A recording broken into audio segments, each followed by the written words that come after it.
A former Nigerian oil minister, Diezani Alison Madueke, is facing charges in several countries, accused of using her office to amass a fortune from bribery. VOA senior analyst Jeffrey Young details the scope of her alleged international criminal enterprise.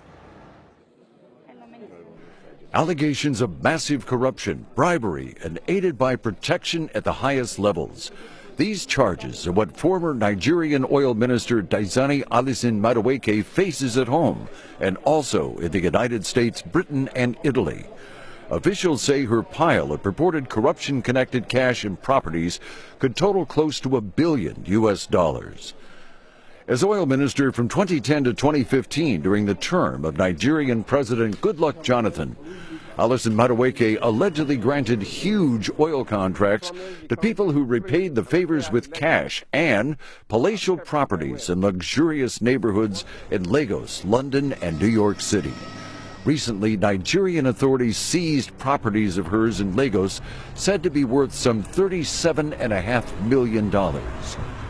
The latest legal action against her came in July 2017 with a U.S. federal civil suit seeking to seize some $140 million in assets, including a $50 million Manhattan condominium and an $80 million yacht allegedly obtained for her by two associates. This after Britain arrested her in October 2015 on criminal money laundering charges connected to the purchase of at least 4 multi-million-dollar luxury flats in London. The U.S. charges against Alison Madueke are civil rather than criminal, but the investigation could grow, according to, via Skype, former U.S. State Department Nigeria specialist Matthew Page.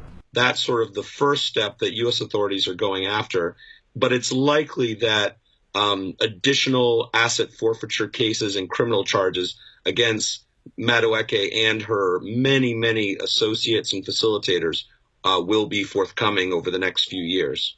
In 2015, President Muhammadu Buhari ended a system that allowed Alison Madueke and other government officials to deposit ministry funds into commercial banks rather than the central bank.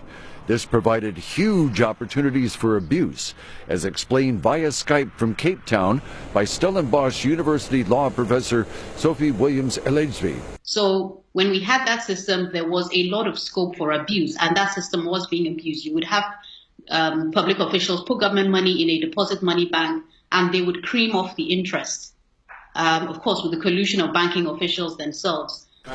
A major investigation involving Alison Madueke is also underway in Italy with an oil company called Eni and Shell. The magnitude of that alleged corruption is described via Skype from London by watchdog NGO Global Witness analyst Barnaby Pace. Is one of the biggest scandals in the history of the oil industry. They're alleged to have paid over $1 billion that was diverted away from the Nigerian people, the majority of it alleged by prosecutors to have gone as bribes, including $500 million that was converted into cash in Nigeria, and that the Italian authorities allege was used to bribe Nigerian officials, including, they say, Diezani Alison Madueke. Muhammadu Buhari's successful 2015 Nigerian presidential bid was built in large part on his pledge to fight government corruption. While he has indeed taken steps in that direction, analysts say that the effort has to include scrutiny of all officials, present and former, regardless of their political affiliations. Jeffrey Young, VOA News.